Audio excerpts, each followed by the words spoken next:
TELTA webinars.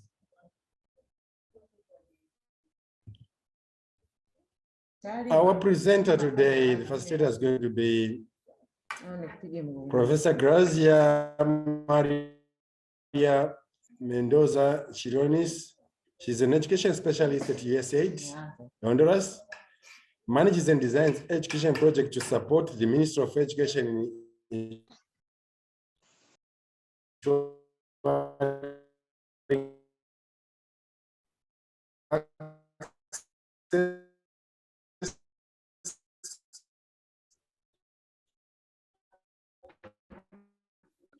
quality of education and safe learning space, master's in education in international education and master's in TESOL.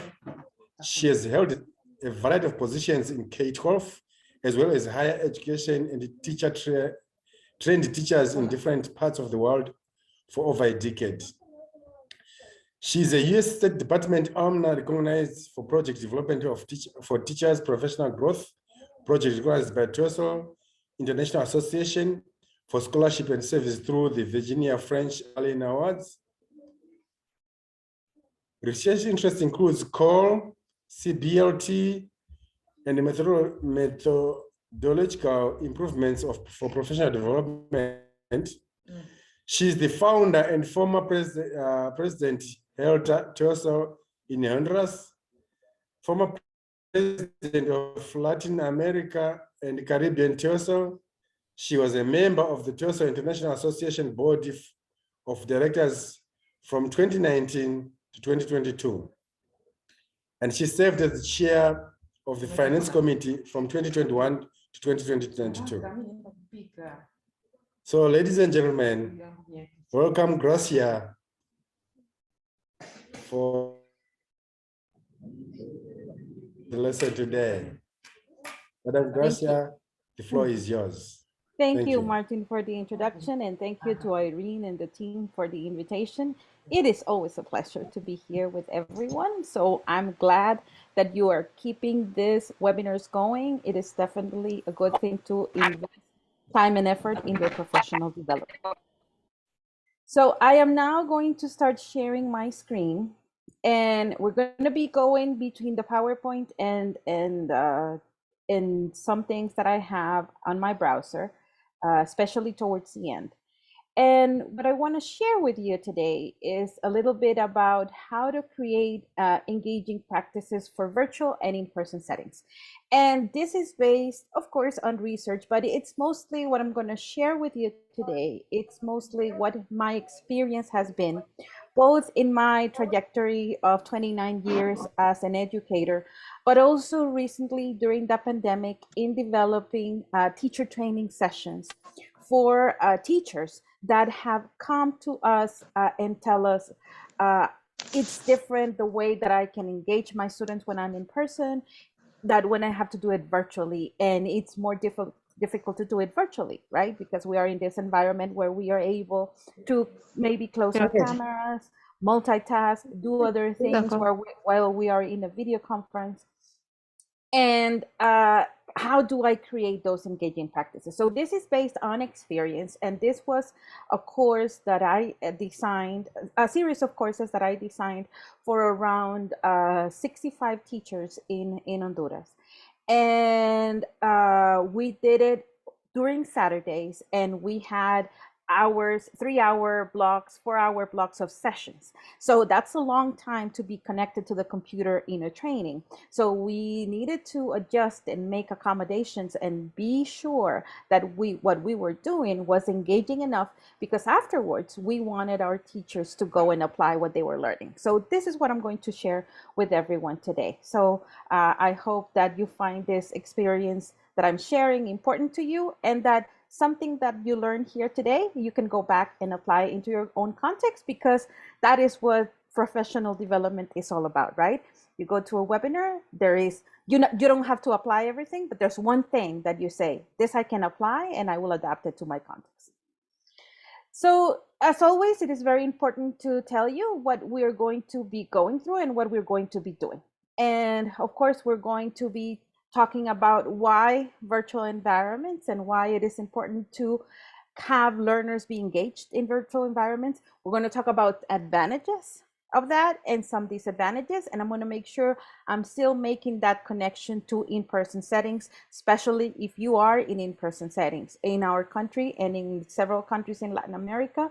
It took us from 1 to 2 years to go back to in-person, although schools in very rural areas were taking advantage of the fact that the COVID infection in their area, the COVID rates were low, so they were still attending school. So we need to still keep in mind both things, and keeping in mind that the virtual environment is here to stay, that we had been going into the virtual realm very slowly before the pandemic, but the pandemic made us go into it very more quickly, right? And that it's here to stay. So we have to understand that and keep that in mind.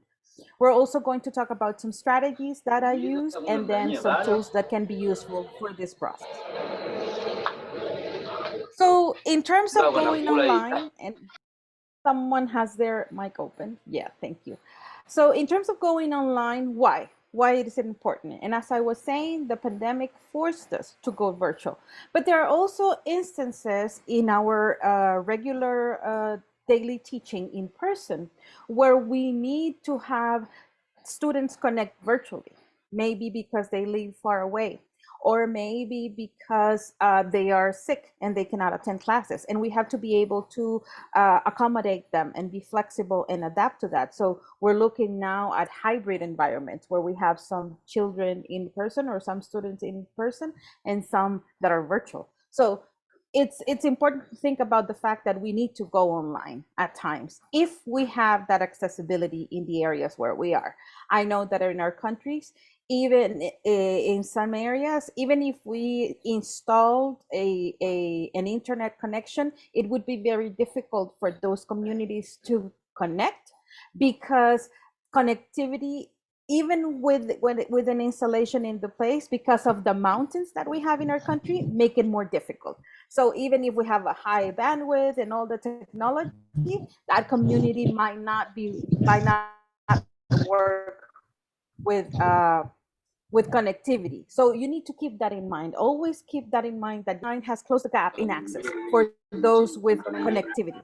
For those with connectivity, and I want to emphasize that for the people who have access to connectivity, it has closed the gap in terms of access. It's relevant to them because they have access to connectivity, and it's also cheaper. And think about, for example, going to a training. Let's think about this training. If I had had to travel to Tanzania, it would have meant paying a flight ticket, paying for accommodations during the time there. The association menu and online are reduced. So that's the comparison between in person and online. But also, let's also think about the fact that this has further increased the gap for those without connectivity, without that access. So while for some people it has meant something positive, for some people it has heightened those inequalities. So we cannot forget that, right? And as I was explaining, in our country, there might be areas that even if we install an antenna for internet, it might not work for those communities. So we need to adapt to something different in those areas. And we need to be, well, as teachers, we are always creative in the classroom, right? So, but we need to think about that. So it might work for some people, it might not work for others. So never forget that. We need to make sure that we're being inclusive and we are using the universal design learning approach to make sure that we have inclusive education in our content. So it has further increased the gap because they still don't have access, but because of the knowledge that they don't have access to high-speed connectivity, students or learners in those communities might not have a laptop to connect, but they might have a phone, because I don't know in Tanzania, but in Honduras and I think in most of Latin America, around 90% of people have a phone. But that does not necessarily mean that the phone will have access to connectivity. They might be on plans that are limited, that don't provide that access. So some teachers and some communities have been creative enough to use Telegram, and WhatsApp for that connection and for transmitting information. Those are the effective ways of communications.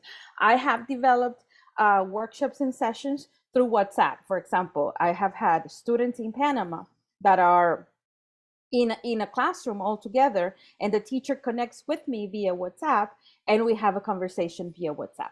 So it can be done. I have seen Africa ELTA, for example, and you know that better than me, do a certain conference via WhatsApp and Telegram. So it is possible, right? But this happens if we keep in mind that not everybody will have access to certain things. And this is when our idea hat comes on, and we have to think about the fact we need to be creative and find ways to include everyone. Everybody has to have access to those same opportunities. We need to make sure that's happening in our context and in our classrooms. Now, what are the advantages? Well, the advantages is that we can reach people all over the country. Like, thanks to connectivity, thanks to the internet, I am able to be here with you today and have this conversation because it allows that worldwide reach, right? It provides teachers with virtual tools. And this is important because the virtual tools can and are useful to be implemented online, but they are also useful to be implemented in person, because there are many apps, and many of the things that I'm going to show you and that you're going to experience today, you are able to use online, but you're also able to use in the in-person classroom. So that's an advantage of these tools that we're going to work on today. It also allows educators to have a portfolio of tools and have them available whenever they need them for different purposes. There is an array of apps, and the ones that I'm going to show you today are only a minimum part of a wealth of things that exist out there and that are ready for you to use, that are free, that have basic features that are free, but that they are the basic package is good enough to serve the purpose that we want to and the objectives that we want to achieve in the classroom.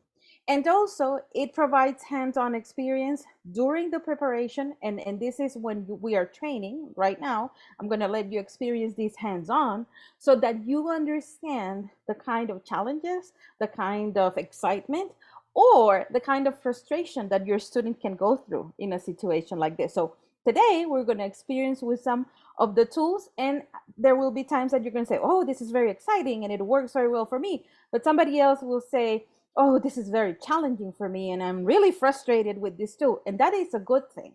That us as teachers experience those frustrations is a good thing when using a tool, because then we anticipate the level of frustration and challenges or excitement that our students may experience in the classroom. And that's useful for us because it gives us information to make adaptations, to make changes, to make preparations. So keeping that in mind, that is important. It also has these advantages. So there are many apps and there are many tools and there are many things. And we're doing a webinar like this that is live. It requires connectivity most of the time. We could also have an alternative to this disadvantage, and the alternative could be have a recording, and then anybody can look at it in their own time when their connectivity is much better. So that's asynchronous training or asynchronous meeting, right? So it depends. So if we want it synchronous, the disadvantage is that we'll require connectivity, but we have plan B, which would be asynchronous with the recording. That also works well. For example, anybody who's not here today will have access to the recording of the session.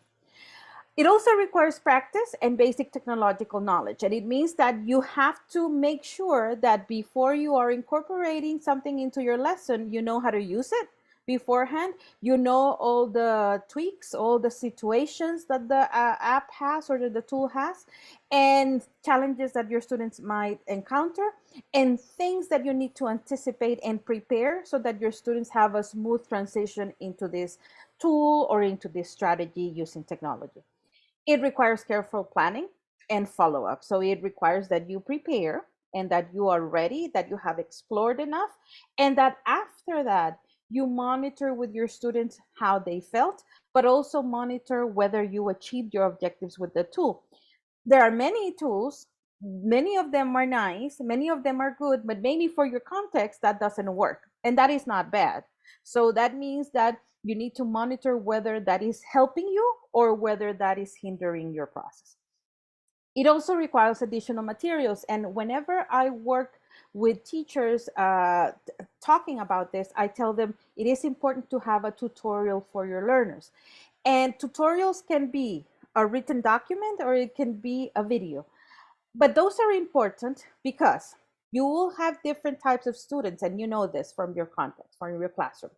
The one that learns easier when they read something, the one that learns easier when they do it on their own, the one that learns easier when they hear something, or the ones that learns easier when you show a demonstration. So you have to make sure that you have that available for the different styles of learning that you have in your classroom. It is important to cater to all those needs. And tapping on the 6 principles from TESOL International Association, know your learners. And you know your learners, right? You know what they can do, what they can't do, how they like to learn, what they prefer, how they become more engaged. So that helps you design that tutorial that will best fit your context and your classroom. And even sometimes when we are teaching different groups, those different groups will be different, right? We might have the same level, we're teaching the same level, but the students are different. Or even if we teach one group in the morning and one group in the afternoon, they're going to have different attitudes depending on the time of the day when they are learning. So keeping that in mind, tutorials, demonstrations, and enough time to get the feel of the tools really helps you. So it is a disadvantage because you have to prepare for that. But if you do it well, it is going to be helpful moving forward. So it does require a little bit of preparation and of course adds to our workload, which we already have a lot to do, right? And then let's talk about the strategies. And this is very important here. And this is something that I have observed when I have attended different webinars, different training, different conferences. And I have noticed that when we started in Zoom and it's changing, but the first 2 years of using Zoom, the way that people thought about interaction was breakout rooms. Oh, okay, let's go into breakout rooms. And that was abuse. So after a while, it becomes tiring. So imagine I was in this workshop with teachers for 4 hours. And if I had done breakout rooms, by the time we had ended that course, this was a 5-month course. By the time that 5-month course had ended, they would have been bored with the breakout rooms. I know I would have, because I can take 1 or 2 breakout rooms, but after a while it's like I don't want to go into a breakout room anymore, right? And it's the same when you're in person. If all you do is group work, after a while your students are like, I don't want to do any more work. So it's important that within your strategies, you are providing a variety of opportunities for engagement. And that means doing different things and preparing different activities. Yes, it adds a little bit to our work because we have to prepare some more, but it is useful in terms of engagement. And we do want to have an engaged classroom when we are working with our students. So breakout rooms is one. Similar to in person would be group work, right? Group activities. Then we have silent reading. We can do that online. And what I did is I would tell them, okay, you're going to have 10 minutes to read this article that I have posted in our work folder. Download the article if you want, or read it directly from the folder. You can close your camera and we have 10 minutes. And I would use a timer and they would start reading silently. Then we would come back and do an activity. There is also silent listening. And for this purpose, I would use videos. Now, the key with videos, and this is true also for in-person, is that it cannot be a 20-minute video, a 25-minute video, or a 30-minute video. Unless, if you're going to use a video that is that long, you're going to do breaks in between and do different activities in between. Because depending on the age of your learner, the attention span will range from 5 minutes to 15, 20 minutes. Adults, us, we have an attention span of around 20 minutes. So if we think about this webinar, by now, people are going to start to check out. It's like, okay, it's been 20 minutes. We have been listening to this woman for 20 minutes. I need to think about something else, right? So That's what happens, and that has to do with engagement. We also did group reading, and for this purpose I would put them in breakout rooms, but not for discussion, but to read together. Group listening, I would also use the breakout room, or I would use WhatsApp and I would send the videos through WhatsApp and they would listen together. We also did role plays. They were able to use skits. They would have a transcript. We used a lot of readers theater. That's a strategy that is relevant for developing speaking, for developing listening. And we did a lot of role plays. We also had, of course, whole group discussions. And all of these activities, when you think about it, we already do in person. And they can definitely be transported transferred, to online activity. What is the key? And this is important. Keep activities in blocks of 15 to 20 minutes. That's it. That's your maximum to allow for engagement. After 20 minutes, we change. We go to something else. So that's important to keep in mind.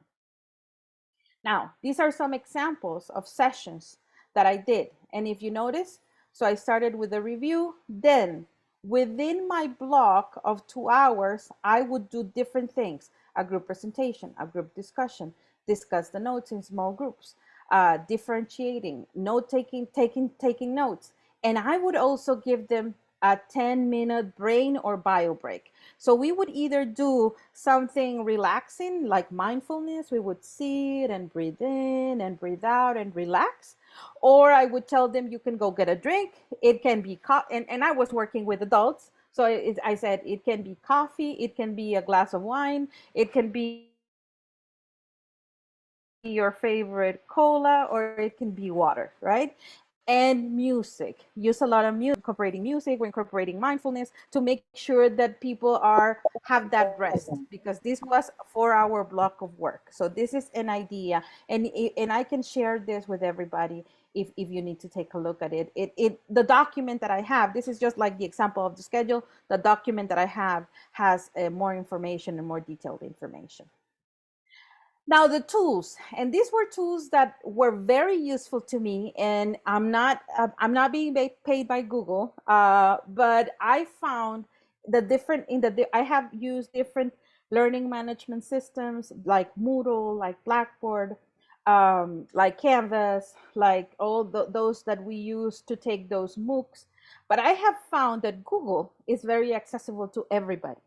And what I found about the Google suite of tools that I really liked was the fact that when they were in a breakout room doing group listening or group reading or having a conversation, I did not need to go into the breakout room and invade their space. You know, when we are in person, sometimes we approach the groups to make sure that they are on task, because we need to monitor that. And sometimes they stop talking, right? I don't know if you have taught classes through Zoom or virtual platforms. When you go into the breakout room, they feel that we are invading their privacy. At least that's how I have experienced it. And so in order to avoid that, the Google suite of tools, the Google Docs, the Jamboards, the spreadsheets, allowed me to see who was doing what and if they were working and if they were on task. So I didn't need to go into the breakout room unless they called me for a request for help or information or clarification. So I found that suite of tools is really good for that and relevant for that. And then videos that I know that you have used in your classrooms, and that very important. And then short reading. So there are different tools. And for videos, I'm going to show you, and I hopefully you have not seen this and it's new for you, but if you have, maybe I can give you extra insights on how to use TED Talk videos for that. And then for readings, I might have a document that had 20 pages, but we would only read different parts of it, and then they could read it on their own when they left the training. So, and that's the strategy to spike the curiosity from the short reading. What you do is you choose the things that are more interesting, so that when they leave your classroom or when they leave your training, they want to continue reading more. So you want to spark that curiosity, right? Okay, so these are some tools and some apps that I have used and that people used in trainings, and I imagine that you are familiar with most of them. We're going to be looking at 4 of them today in just a few minutes, And yeah, I'm good with my time for engagement. And but they are used for different things, and they can be used for different things in the classroom. So Mentimeter, you can use it in person and you can use it online. And it's usually for polls, to take the pulse of how the class is going, to find out how your students are feeling. And it's very nice because it gives you visuals of different clouds. Then we have Padlet, which can be used for discussions. I used it a lot for discussions. I used it for a final project portfolio, and it worked really good. And it's very nice because it lets you upload pictures and videos and text, and people can comment on people's posts. The only disadvantage of Padlet in the free package is that it only allows you 3 Padlets. So after you have created 3 Padlets, you have to erase one if you had to create something new. But that's not a problem, because you can save the Padlet. That if you don't want to lose it, you can save that Padlet in a PDF or Word document or image form. So you save your work and you create something new. So that's a good thing. Then we have Flipgrid, and Flipgrid allows you to do 2 things: record a video and also write comments, or and 3 things: write comments on the videos, and also record only your audio. So that's a good thing. So you're developing here speaking skills and listening skills and writing skills. So all these apps help you with that. VoiceThread is similar to Flipgrid, but you have a central topic, and then people create their comments or recordings around it. This one, it's only helpful with audio, but it's a good tool as well. Then we have Nearput, and I'm going to show you Nearput, so I'm not going to explain a lot about it right now. And we have TED Talks. I will also show you TED Talks, so I'm not going to explain it. Then we have YouTube videos, and you know, you are familiar with those. You go into YouTube, you write YouTube something, and you get a huge amount of information for anything that you want. And the good thing about YouTube is that it's authentic, right? It's material that is out there and that people just use regularly for regular life, and we want to give our students that regular experience. All of this can be used in person and online. And then Facebook groups, and I wrote an article on Facebook groups and how they can help develop language skills. I can share that with everybody who might be interested. And the good thing about Facebook groups that I found when working with undergraduate students in a university was that it allowed them to interact no matter their level of proficiency. So it didn't matter if they had a low beginner level or an intermediate level or an advanced level or an A1, B1, C1, it didn't matter. They were able to engage and work together in different tasks, because Facebook groups, and you're familiar with that, I imagine as well, allows you to create a post, and it can be a video, it can be a reading, or it can be a post that you produce, and then comments, and then gives them that quick feedback on what people are thinking, and allows them time to practice. It allows them a chance to edit what they wrote, right? And it's possible to have that interaction. And as a teacher, you are able to go in, see their interactions, and determine what are the areas in which they need more work. Okay, are you ready to try it? I hope you are. Okay, so let's begin with Flipgrid, and I will post on the chat the link so that you can go to the Flipgrid, and I will show you here. So go to that Flipgrid, and you are going to find there that I have posted a topic, and specifically for this, and I'm asking you to record 30 seconds to 1 minute with one reflection about student engagement. Now, that link should take you directly, and what you will see is something like this. And then you just click on add response, and something is going to load. In my case, it's asking me for permission to allow for the microphone, and then you start recording and you start talking. Let me try saying something. So gives you the timer. My reflections on engagement is that it's very important for the language classroom, because we need to make sure that our students are interacting with the language, and they are also being supported in achieving the objectives of the lesson and the objectives that they have for their own interest in learning English. That's my 30 minutes. I say next, and then the video is there. My reflections on engagement is that it's very important for the language classroom because we need to make sure that our students are interacting with the language and they are also being supported in achieving the objectives of the lesson and the objectives that they have for their own interest in learning English. If you notice here, and if you notice when it's on moving, engagement is that it's very, it lets you hear cut. And like if a student is recording something and they don't like one part, they can cut it and they can trim it out. They can go back and start again. So it gives you that opportunity. It doesn't mean that whatever I recorded first, and if I don't like it, I have to keep it. I can edit it. And that helps our students with practicing. And it also helps them with feeling better about what they're going to publish. So I think this is a good tool. And then I write here my reflections on engagement. And if I want to add something for people to read, I can add it over there. And then I post to the topic and it uploads the video. Hope my internet doesn't embarrass me today.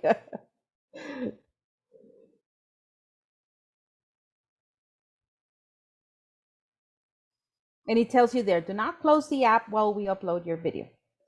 So what I want people to do is to go to the link that I have provided. And if you have not done it, we have those high achievers that just do it right away without the teacher explaining, and that's great.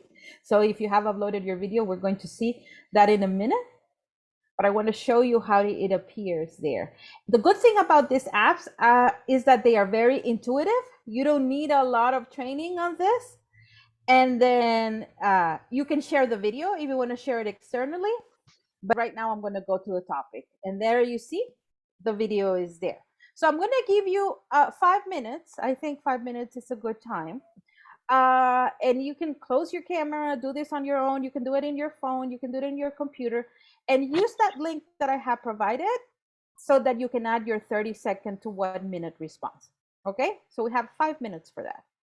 And I'm going to close my mic and not interrupt.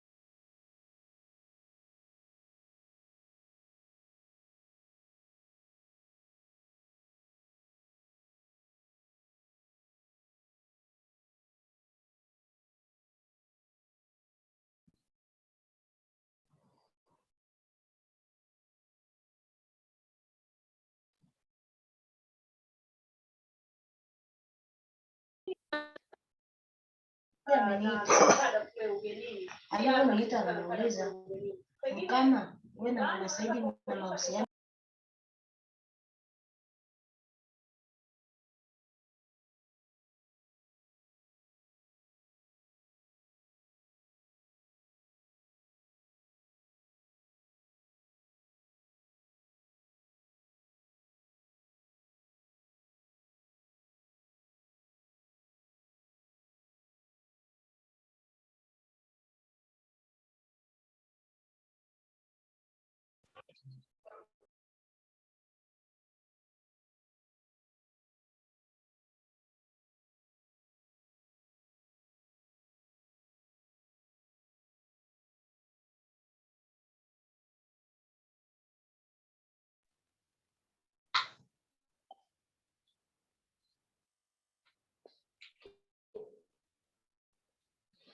No, también muy contenta.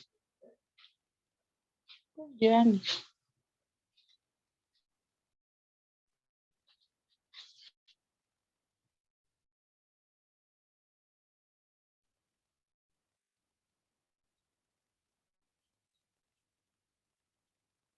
Okay, I'm going to give you 2 more minutes.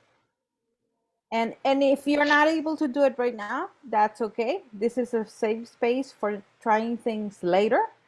And you can try it later and just send me an email and let me know how that worked out.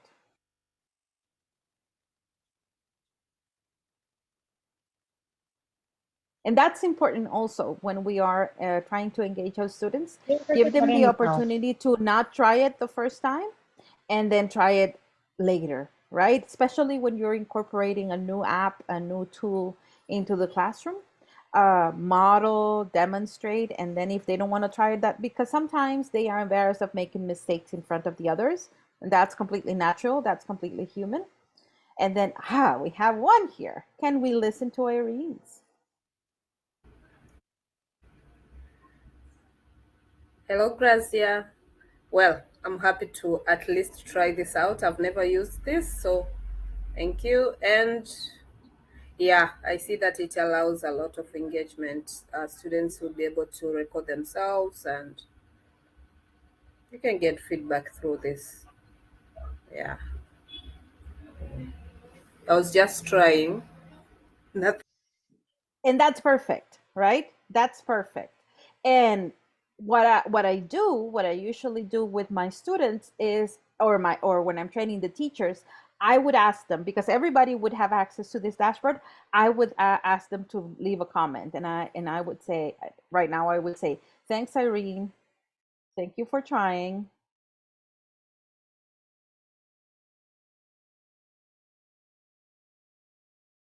I hope you can apply it in your classroom with your students. And then that is giving somebody feedback if this were another topic or a topic for learning, right? So that's useful about this app, and I really like this app. And it's quick. It's something that you can do very quickly. It also serves to take the pulse. So it's a good thing that you can use this. So thank you, Irene, for trying that. And I hope the others get a chance of also trying. Okay, let's move on to the next one. And this one I like a lot. And here we're going to do a little bit of writing. So the other one was listening, and you can add writing, but the focus was listening and speaking, right? Those usually go together. And then you can incorporate the writing and reading, and those would be supporting the listening, speaking, but your focus was listening and speaking. This one would be for writing and reading, and then you can also incorporate listening and speaking things. So this is what we call a Padlet, and the Padlet, it's very easy to do. And here is your dashboard. You can log in with your Gmail account. You don't need to create new passwords. With your password from Gmail, you just log in and you have that. And you can also create an account if that is better for you. But for me, what I use is my Google account, and that makes it easy for me. One less password to remember, right? And here I have examples of other Padlets from people that have that we have done and done events. And these are other examples. And so if you notice, people, what they do is people write. You can like a comment, you can set it up for that, and you can see that happening there. So let's go to our Padlet for this particular event. Here, so you make a Padlet, and when you make the Padlet, you choose how you want this Padlet to look like. It can be a wall, like the one that I showed you. It can be a stream, so every post is going to go independently. It can be a grid. It can be any way you want. And the good thing is that you can try it out. Here, for example, we have a timeline. I know Kasum from Senegal did a map, which was really nice. So there are many things that you can use, and it depends on what you're trying to do. Let's choose a timeline for this one that it would be. So what you do is you create it here, and you change the topic, and you say our Padlet, and then you give it a description to have fun. You decide whether you want the Padlet to have an icon or not. And so we're going to give it a very happy face, and we say that it has to have an icon. And then this is to share. You can choose the wallpaper that you want, and it has a lot of images here. It has solid colors if you want solid colors. I usually like pictures because I find them more engagement. I like the cold weather, so I like the snow. I also like textures like this and pictures like this. You can have photos. So it gives you a lot of things there that could be interesting for your students. And you can also upload your own pictures. So you can add your own wallpaper. So if you want something that is more relatable to your own context, you can do that too. Or you can use what is predefined there. And then you can choose the type of font that you prefer. That changes the post here. And this is very important, especially if we're working with students. We want to have the author name. That means they have to log in with their account. We want comments, so we want to do that. We want reactions. What do we want? We want a like, we want a vote or a downvote, we want a star, or we want a grade. If you want to give a grade, you can also grade this here directly. I usually add a like. And then you can you allow remakes? So can you allow your students from your Padlet to do a remake? That's also possible, but maybe you don't want that. And then we filter profanity. And if in case we are working with a group that we want to be careful with what they post, they might require your approval before entering something. But usually you will not do that. Then next, and then start posting. Okay, so we have hours that we have created for that purpose, and it's this one. So I'm gonna start posting. And for this, I'm gonna say welcome. And this will be my post. Welcome. It is so great to be with you today. Happy to share about tools for engagement. And then I can add a picture. I can take a picture of me here, or I can choose a picture from my files. I can do that. I usually like to choose my cartoon, or you can choose a link, or you can choose anything else. I can change the background. I usually like purple, and then I can publish it. I can also add videos. I can also add links to videos from YouTube. It can be anything you want. So I want to give you 2 or 3 minutes to add a post. It can be a simple post. You don't need to add any media, but just add a post to make sure. And here I like it. And here I can add a comment. Hello, good to see you here. So just for you to get a feel of the Padlet, and I will share it with you in 1 second. Hang on. I need to move this down. And I will share the Padlet for you to start interacting in the chat.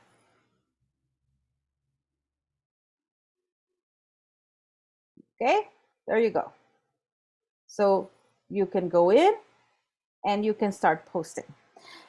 Also, a good thing about Padlet is that you will also be able to see, and if people start to log in, you will see here the people that are starting to log in and connect and write, and you can see it real time.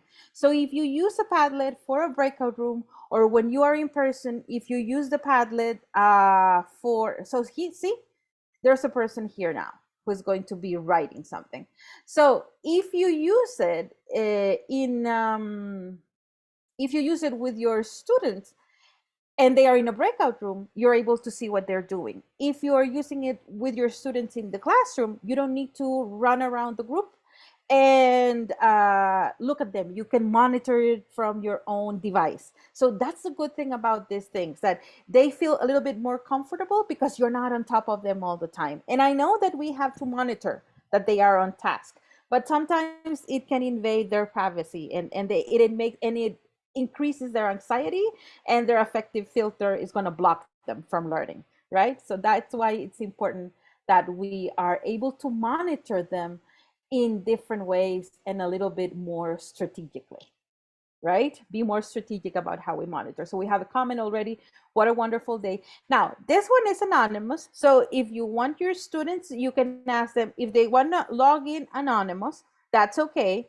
But you want them, if you're going to grade this, for example, you want them to leave their name at the end. So what a wonderful day. Thank you. and like for example, Irene, hello Gracia, nice trying all these tools with you, Irene. So then you can go and give a grade, right? And then the teacher, when they have graded, they can like it so that the students know that it is graded already, right? Okay, happy to hear these engagement tools from you, very wonderful. So that's another tool that you can use. So make sure that you try them out whenever you can, right? That's important. First, try them out. Before you take it to your students, you have to try them out. Here we have more comments. Great job, say Spell and William. Thank you. Nice presentation. Very good. So that's going to be open for everybody to play around and use it. I'm not going to delete it today. I'm going to leave it towards the end of the month so that you can explore. And I'm even going to allow you to remake it in case you want to remake it. So that's for you to practice out there. Very good. Now let's go to this one.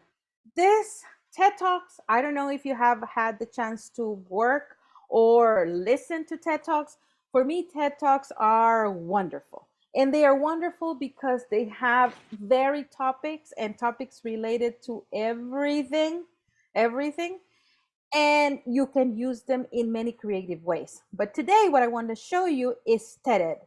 And TED-Ed is the educational part of the TED Talks. What it allows you to do, and they have a whole library of, and I want to show you in a minute, they have a whole library of videos that are ready for you to use and lessons already prepared, but they also give you a chance to customize the lesson. So first, we're going to see the lesson the way that it is, and then I'm going to show you how to customize the lesson. So let's listen to the video. Since the ancient Egyptians in 5000 BCE. But what if you just straight up stopped brushing your teeth at all for the rest of your life?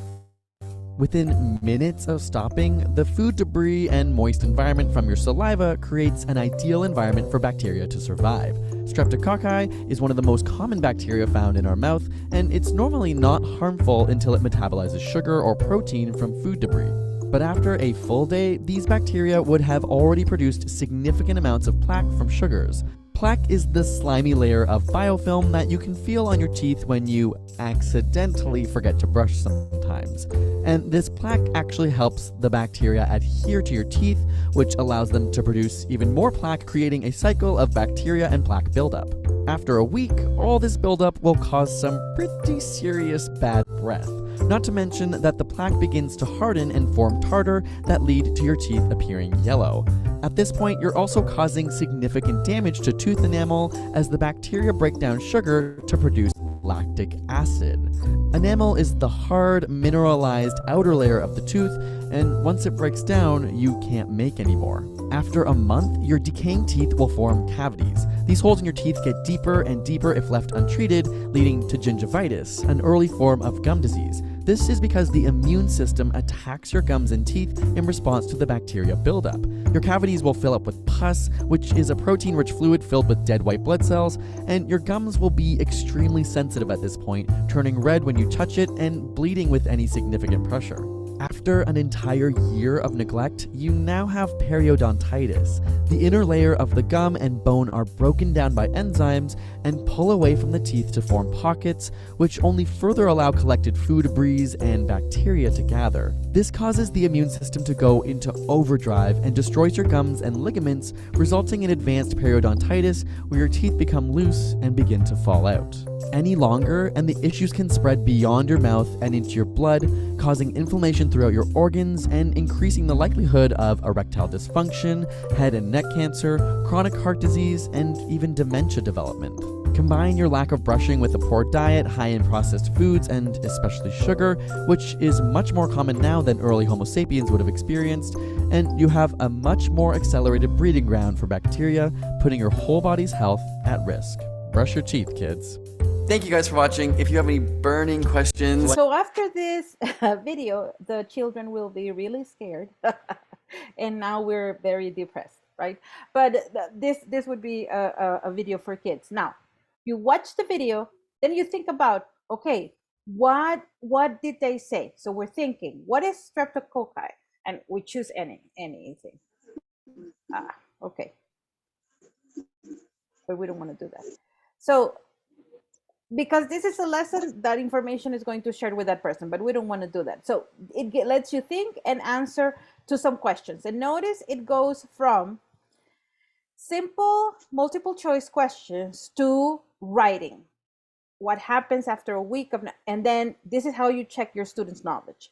Then it says dig deeper. So this is where we would go into silent individual reading or group reading. And then what causes cavities? And it gives you a link where you can go and take a look at other things. Take a look at other information related to what causes cavities. And it gives you that extension, it gives you other information. Okay, how did teeth evolve? How does the immune, so it connects you with other topics related to the main topic. That would be dig deeper. And then in discuss, you have a post, and here you can see the discussion, and it's like a blog post. It would be like something that you would do in a Facebook group. Question, and then people are responding, and then you get your students to respond there. So this is a listening, writing, reading activity, right? It touches on all those language skills. So I like TED Ed for that. And then I'm gonna leave I'm gonna leave the link to this specific video here, but I wanted to show you the discover part. And here is where you discover the lessons, the collections, the inside the collection, and the blog. Here you can create your own lesson, or you can create a collection. You can get involved. So this means that you can network with educators from every part of the world. And here you can nominate somebody to be part of a TED Ed event. And that's a dream of mine. I'm still working on that. I'm still working my courage to do that one time in my life at least.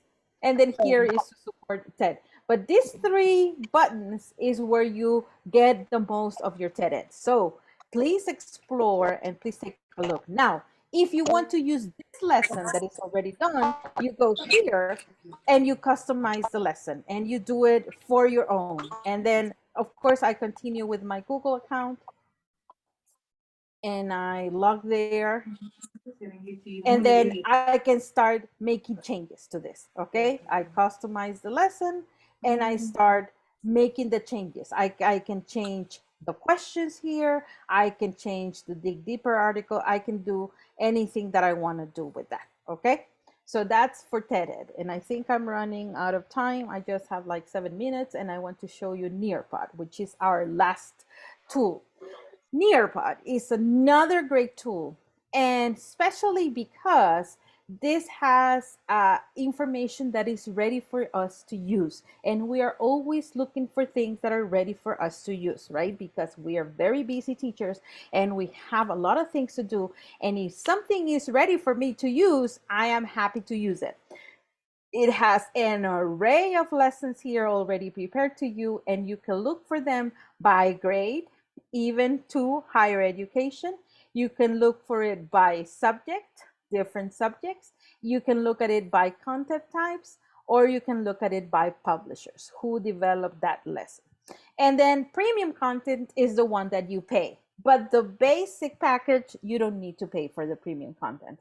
The good thing also about Nearpod is that it provides resources for the teachers. It gives you training on how to use Nearpod. It gives you ways. You can attend a live webinar, you can explore the library, or they tell you how to use the Nearpod with your students. So that's really important. Now, today, what we are going to use it for is to assess how well you understood the information that we use. For this purpose, what we are going to do is you are going to, hang on. You are going to be experiencing Nearpod on your own. Okay. But I don't want to use the one that I was using before. Let me go back. I want to start a new one with everybody here. And we're going to do it live. So I'm going to start a new session, and it gives me a code. So you have to go to nearpod.com. Here, join nearpod.com. You have to use that. I'm going to post that in the chat.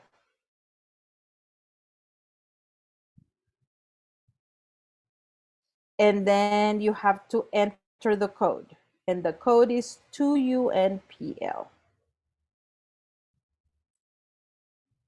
And then you're going to start joining.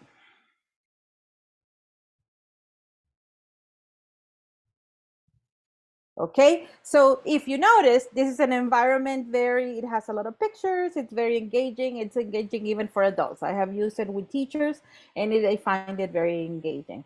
And here down below it says waiting for players. So I can have my students in a breakout room, I can have my students in groups in the classroom, and I do not need to be on top of them because I know if they're going to be connecting with me here. That's the good thing about these apps that I have showed you today. So right now, nobody is engaging with me, okay? And then I need at least one person to join in order for me to start the game. But I need at least two to make it a competition. And you're going to answer 3 simple questions. So don't be afraid. So we're waiting for the players to join. And it's gonna ask you to choose a character. It's gonna ask you to write the name that you want to, and you can let students use their own name. If you want to use this for grading, you want them to use their own name, but they can also use fun names, okay? Do we see anybody joining? Is it working? So it's here. It's joinnearpod.com over here, the one on top. So put that in your browser, joinnearpod.com, and then add the code. When it asks you for the code, okay, it is loading. Perfect. Yeah, it depends on connectivity, right? Sometimes for me it doesn't work either. So depends on how connectivity is working from our end. We're gonna give people 2 more minutes to try to join because I don't want to go over the allotted time. I don't think I'm even leaving time for questions. I used the whole hour. Sorry, Irene. This is very engaging. I'm going to give you 10 minutes. Okay, thank you.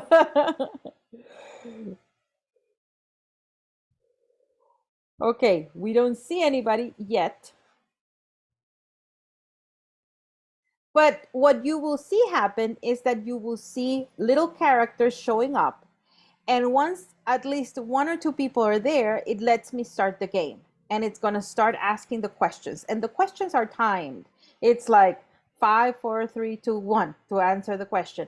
And the good thing here about this particular game for assessing or for measuring very quickly learning is the fact that everybody can get the right answer. The winner is going to be the one who answers quickly. But this way you can find out whether the students have learned something or they have understood the lesson that you are teaching or that they have achieved the objectives for the lesson of the day. So that's what is important. And then if you have 10 students and out of 10 students, only 1 didn't understand that, you can work one-on-one with that student. But if you have 10 students and only 2 understood and got the questions right, then that means that you have to reinforce that topic in the lesson. So that's what I like about this Nearpod games. Okay, if you are not able to join due to connectivity reasons, you can try it on your own. Let me see if there's a video where we can see. Okay. I see 1 person. Very good. If I can get 1 more, then we can make it a competition. If not, we can do it with this person. Okay, I'm going to give you 30 more seconds. Let's see if we can get somebody else. Okay, no problem. Okay, there we go. We have 2. Okay, very good, Martin. Okay, now let's start. So let's start the game, and it goes like this. You have to answer the questions. Okay, what is the key to engaging lessons? Very good. There we see the answers. You see? Very good. Okay, then it's going to move on its own to the next one.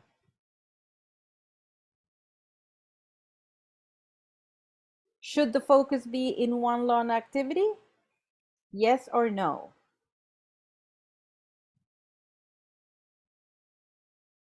So the correct answer is no, right? And you see, people are getting points over there.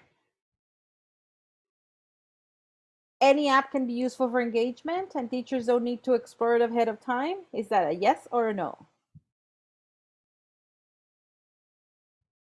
No, right? Because you have to prepare ahead of time.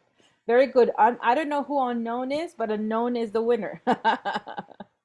Okay, so we have unknown is the winner with, and not because this person got the other people didn't get the answers right. It's sometimes mostly because they did it quicker. Okay, so that's the idea between related to Nearpod and related to these tools. Oops, sorry, wrong presentation. Oops.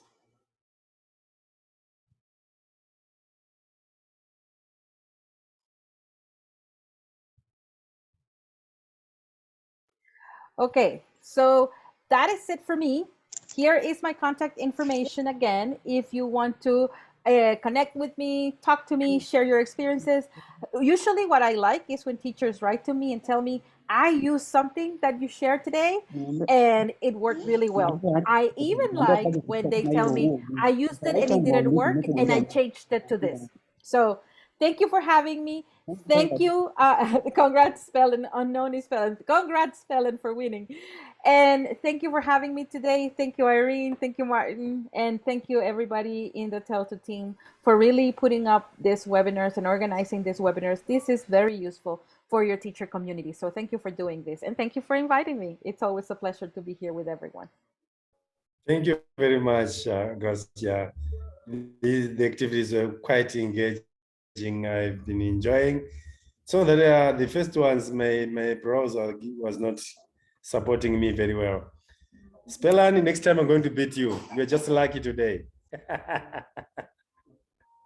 Really, that was good.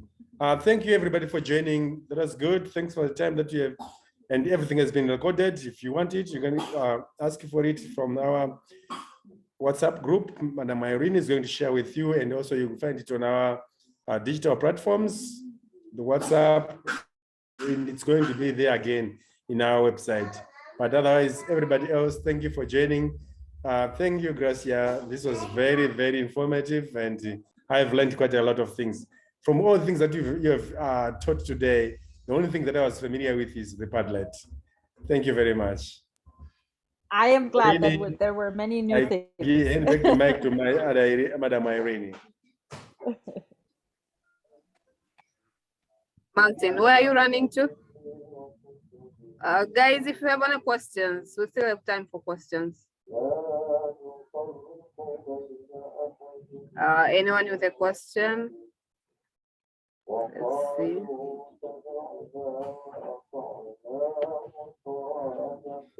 I've seen they were sending a lot of emojis of celebrating. So I said, oh.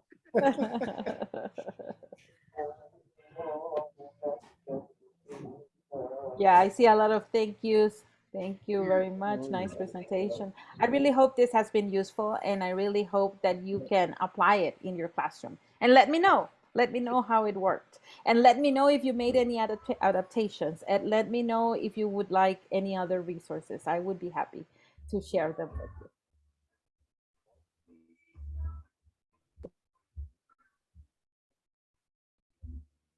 Yeah, Spellen, I imagine Nearpod is your favorite.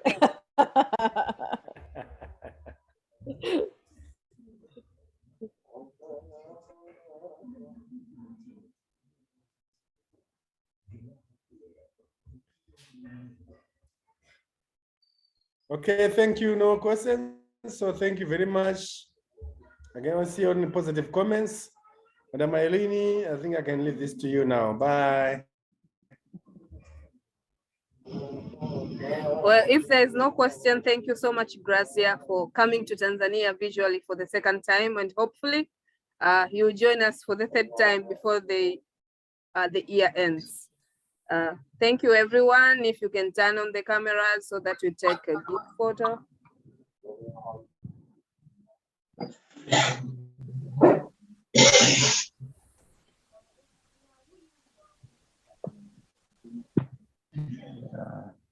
Back.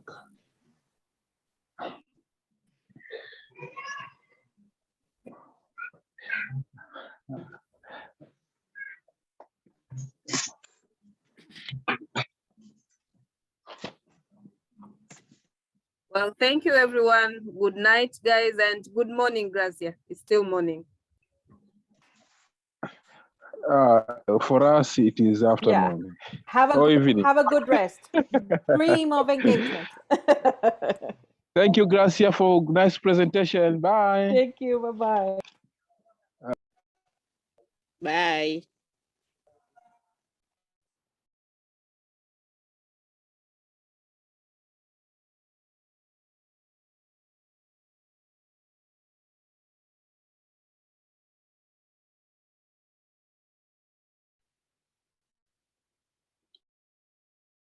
Bye.